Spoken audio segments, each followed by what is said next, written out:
Oh, satu lagi penutup, hal-hal apa yang masih bisa kita syukuri dalam keadaan seperti ini? Nah, menarik nih. Kira-kira gimana nih dalam keadaan seperti ini masih bisa nggak kita mengucap syukur? Saya mau mengutip surat Paulus untuk jemaat Filipi dalam Filipi pasal pertama ayat 21. Dikatakan begini, karena hidup bagiku adalah Kristus dan mati adalah keuntungan. Jadi kalau kita hidup ya kita bersyukur. Karena kita bisa melayani orang-orang di sekitar kita. Kita mau jadi mujizat buat mereka dengan hal-hal yang positif.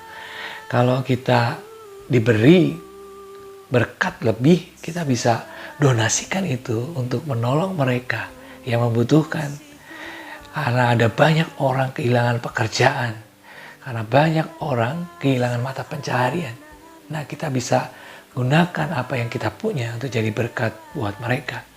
Atau Tuhan kasih talenta kepada kita untuk kita bisa membangun semangat orang dengan kata-kata yang memberkati, dengan kata-kata positif. Ya, tentu tidak menyebarkan berita-berita bohong, tidak menyebarkan hoax hingga membuat orang panik dan lain sebagainya. Kalau kita masih hidup, kita bersyukur bukan karena hidup, tapi ketika kita hidup, kita bisa lakukan sesuatu yang berguna buat orang lain. Nah, itu yang harus kita syukuri. Lalu yang kedua, kalaupun COVID membuat kita kehilangan orang yang kita kasih, atau membuat orang-orang kehilangan kita yang dikasihi, kita tidak perlu takut karena yang namanya kematian adalah keuntungan. Sebab Yesus sudah mati buat kita, menebus kita. Jadi yang namanya kematian adalah keuntungan buat kita. Dengan kematian kita mengalami hidup yang baru.